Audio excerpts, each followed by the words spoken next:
अब इसका शीर्षक मेरे को समझ नहीं आता। आज फिर तारीख। संध्या और सौरभ के तलाक की अर्जी के बाद तारीखों का सिलसिला शुरू हो गया था।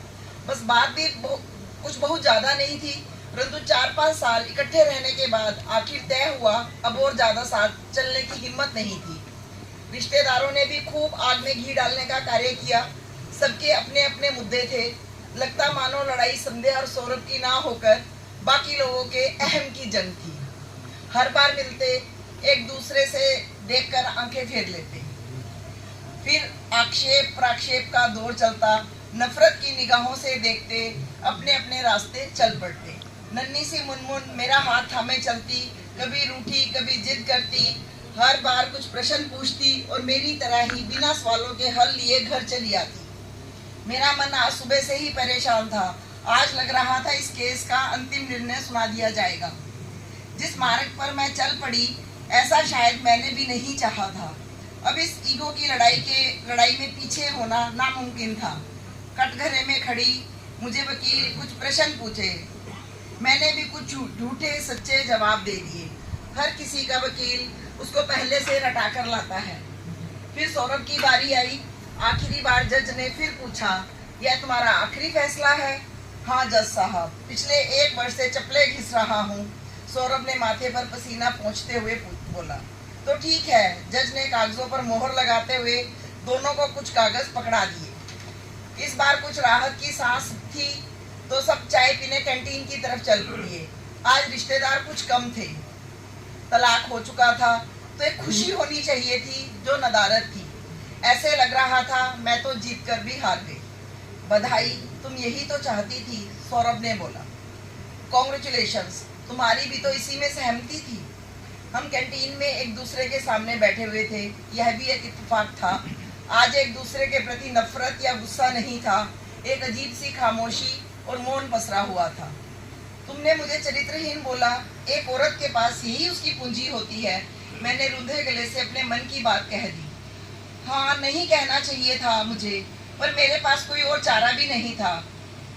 सौरभ ने अपनी गलती मानते हुए बोला। तुमने भी तो मुझे दहेज का लोभी बताया, क्या यह ठीक था? सौरभ की बात सुन मैं अपने मन में टटोलने लगी। सच में सौरभ तो ऐसे नहीं थे।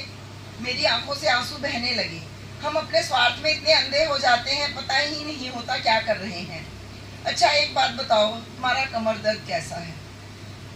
वोफ्रान और जीरोडोल एमआर लेती हो? रात को सिकाई कर लिया करो। सौरभ ने अपनापन दिखाते हुए बोला। हाँ, पहले से बेहतर है। तुम बताओ, तुम्हारी शुगर कैसी चल रही है? नियमित सैर करने जाते हो? रोज तो नहीं, कभी कभी। नींद नहीं खुलती? सौरभ ने अनमना सा जवाब दिया। मैं अच्छी तरह से जानती थी सौरभ बिना बैटरी के सुबह नहीं उठ पाता। जब तक मेरे हाथ की चाय नहीं पीते तभी वो सैर करने जाते थे। आज अचानक से एक दूसरे की इतनी फिक्र हो गई, कुछ समझ नहीं आ रहा था। सौरभ ने कहा, मेरे पास अभी इतने पैसे नहीं हैं। तुम्हें हर महीने एक मुश्त रकम भी देनी होगी। मैं अभी पीएफ लोन अप्लाई कर रहा हूँ। जैसे ही पैसे आते हैं तो तुम्हें दे दूंगा। नहीं नहीं, मुझे अभी नहीं चाहिए, मैंने अचानक से बोला। पता नहीं कहाँ मैं एक एक पैसे का हिसाब करती थी और आज मुझे क्या हो गया। मुनमुन की परवरिश के लिए तो तुम्हें पैसा चाहिए होगा, सौरभ ने चिंतित स्वर में बोला। तुम इतना स्ट्रेस मत लो। डॉक्टर ने पहले भी तुम्हें तनाव लेने से मना किया है और तबीयत खराब हो जाएगी। अब तो तनाव में रहने की आदत सी हो गई है। कब तक बचूंगा, यह तो रोज की बात है। सौरभ ने एक लाइन में अपनी व्यथा कह डाली।